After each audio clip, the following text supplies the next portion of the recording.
Wilson disease. Wilson disease क्या होती है और इसका इलाज मैं कैसे करता हूँ और कैसे ये सक्सेस केस आप लोगों के सामने मैंने रखा है कि जिनको कुछ ही दिनों में फ़र्क पड़ा है। विल्सन डिजीज़ होती क्या है, पहले ये मैं आपको बता दूँ कि विल्सन डिजीज़ ये एक इनहेरिटेड कंडीशन है। ये मदर एंड फादर की तरफ से आता है। जिस तरह मैं अक्सर वीडियोस में, अक्सर टॉपिक में, अक्सर लेक्चर में ये मैं बताता होता हूँ कि इनहेरिटेड में 4 किस्म के बच्चे पैदा होते हैं, नॉर्मल, कैरियर, रिसेसिव और म्यूटेशन। तो ये उसकी एक कंडीशन है। इस पर मैं शॉर्ट सी बात करूँगा कि ये ऐसी कंडीशन है कि ये मदर एंड फादर की तरफ से कोई जीन्स का एक प्रॉब्लम आ जाती है। तो इसमें क्या होता है कि इसमें बॉडी के अंदर हमारे कॉपर मौजूद होता है, हर किस्म के एलिमेंट्स मौजूद होते हैं, लेकिन कॉपर भी मौजूद होता है। ये कॉपर को बिल्डअप करता है मुख्तलिफ, यानी कुछ ऑर्गन्स में, जिस तरह लिवर है, ब्रेन है, आइज़ हैं। अब इस केस में आप लोग देख रहे हैं कि इसमें आंखों को इफ़ेक्ट किया हुआ था, ब्रेन को इफ़ेक्ट किया हुआ है, लिवर को इफ़ेक्ट किया हुआ है। बच्ची का कलर चेंज था। फर्स्ट वीडियो नहीं थी, लेकिन सेकंड वीडियो मैंने आप लोगों के साथ शेयर की है कि जिसमें इसमें लिवर पे इफ़ेक्ट हो रहा है, ब्रेन पे इफ़ेक्ट हो रहा है, ब्रेन पे चक्कर आते थे, बातें सही नहीं है, आइज़ पे इफ़ेक्ट हो रहा है, आइज़ टेढ़ी हो गई हुई थी क्योंकि वो कॉपर ज़्यादा बिल्डअप हो रहा है।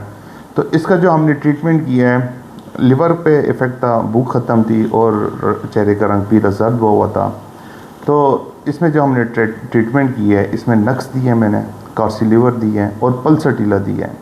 पल्सटीला ऐसी मेडिसन है कि जिस्म के अंदर वो हर किस्म के एलिमेंट्स को एंटीडोट करती है। और अगर आप रिपर्टरी खोलें, अगर आप ये रिलेशनशिप खोलें, तो उसमें वाज़ेह तौर पे लिखा हुआ है कॉपर को पल्सटीला एंटीडोट करती है। तो पल्सटीला की जो डोज इस केस में हमारे पास की हैं वो CM में गई हैं, बाकी मैंने प्लाज्बो दिया है। ये 3 डोजेस है, 3 डोजेस है। इसका ये जितना लेवल है ये नीचे आया है कॉपर का, और उनका विदिन 15 डेज़ ये फ़र्क आया। और इंशाल्लाह मज़ीद और फ़र्क आएगा कि उसने बोलना ठीक हुआ। उसकी मदर कहती है कि बोलना बिल्कुल ठीक हो गया। आई साइट का इनका इशू था, आई साइट्स यानी आइस इनकी टेढ़ी थी, तो वो इनका बेहतर होना शुरू हुआ। ब्रेन फैक था, वो बेहतर होना शुरू हुआ है।